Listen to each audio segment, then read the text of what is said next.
କିଛି ନଥାଏ ଭୟ ଦେହବାନ ମାନେ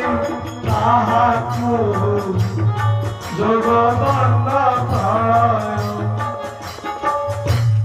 ଯେ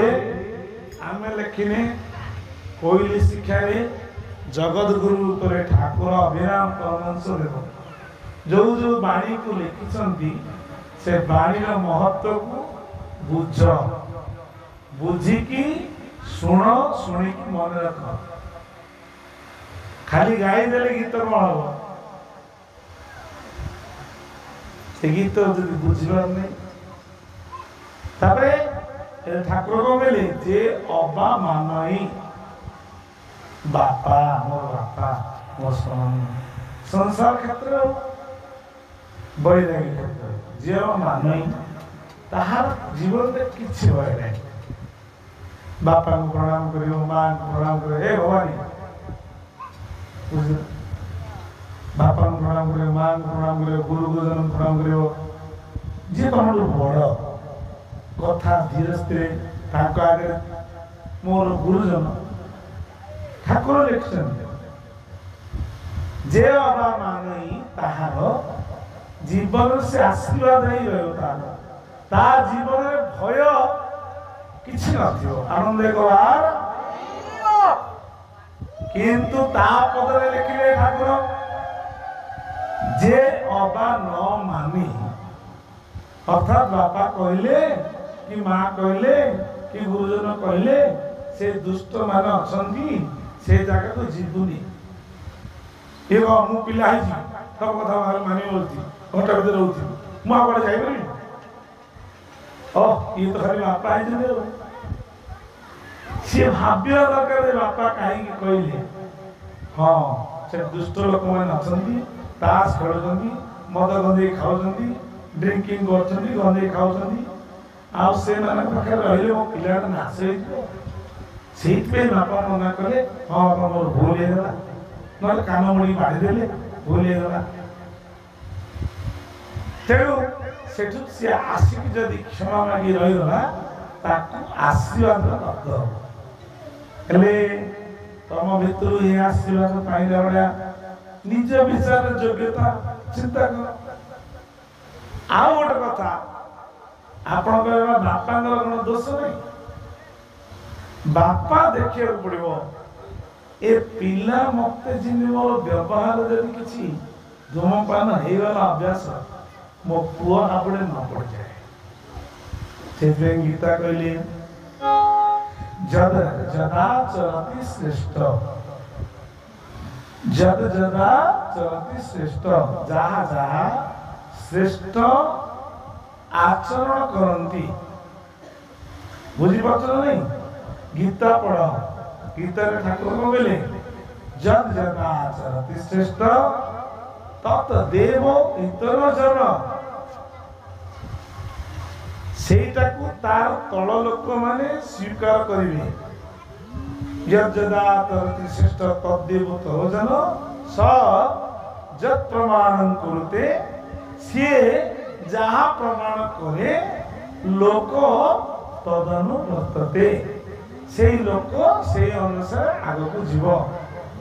यार मूल कथा होची बड़ माने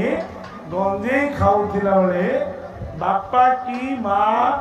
की तांको दादा माने की सिस्टर माने शिक्षक माने जदि किछि धूमपान करूछंती अभ्यास तो हे छाड़ी पारनंती जदि पिला तांकर शिष्य की के देखी देला कहला मो गुरु तो खाउछंती आ मो बापा तो गंजेई खाउछ आ मु काई खाइनी मो बापा तो हरिबोल बोली पीउछ आ मु काई पीबिनी सी कौन करे ए तू काई पीउ तो बापा हो बापा जाननी सी तो पीउछ आ गंजा तो दुई अक्षर लगे गाई कर तो जिल्लाटा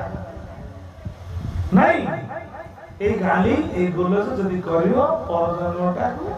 एटा सिलिंग चाबे मैं हे जाउछनी कोन भाई होछनी ए माने पिता माता गुरुजन मानक द्रोही जे मानक बाणी दिया भगवान को गुण गान करे बुद्धिटा को लगे ईश्वर को कार्य धन आनिले साधु सन्त गुरु कहीं तुम मैंने आणिक साधु मान दक्षिणा कर दियो ना आशीर्वाद रो गुरु को पाखे कहीं दक्षिणा दियो आशीर्वाद रो प्रभु सेवा कहीं तुम खर्च कर प्रभु को आशीर्वाद रो यही आशीर्वाद तुम परिश्रम धन गृहस्थ दिए साधुता को ज्ञान प्रदान कर जो ज्ञान माध्यम परिवार रे संसार रे विषय जगत भितर जड़े उत्तम मनुष्य कि मन को ईश्वर को दत्त कर कैपेसिटी मनुष्य पाए नचे मनुष्य तीन प्रकार देहटा मनुष्य मानव सात्विक कर्म कले देवता हो जाए राजसिक गुण कार्य कले मानव हुए तामसिक कार्य कले तल को पड़े ऊर्ध गच्छन्ति सत्वस्ता मध्ये तिष्ठन्ति राजसा जगन्य गुण प्रवृत्तिस्था अधो गच्छन्ति तामसा गीतार 14 अध्याय भगवान कहले हे अर्जुन ऊर्ध को सात्विक व्यक्ति भगवान कीर्तन भगवान गुणगान भगवान प्रवचन भगवान प्रीति कार्य श्रृंखला रक्षा बसा तो श्रृंखला रक्षा तो यही कार्य जो मैंने बर्तमान आपण कौन मन सात्विक राज्य गति कला जे धर्म क्षेत्र नामक जड़े युवक धर्म पत्नी सहित कर्म फल गाँव में गोटे घर कले आर पुण्य फल प्राप्ति नहीं आपण मानक निमंत्रण कले तुम्हें मैंने आसिल साधु मैंने आसिले ठाकुर बसिले ये जो करिथिबा जो कर्म फल एते धन को संपन्न एते जो अर्जन करथिला ये पुण्य फल जोगे ए कार्य ही पाला ए पुण्य फल तार से प्राप्ति होला तुम माने भोजन कल तुम तार पुण्य प्राप्त होला से पुण्य प्राप्ति है कि ए पुण्य प्राप्त गोटे मार्ग नहीं कि आमे आउ गोटे कौन पुण्य प्राप्त हेले भगवान गुणगान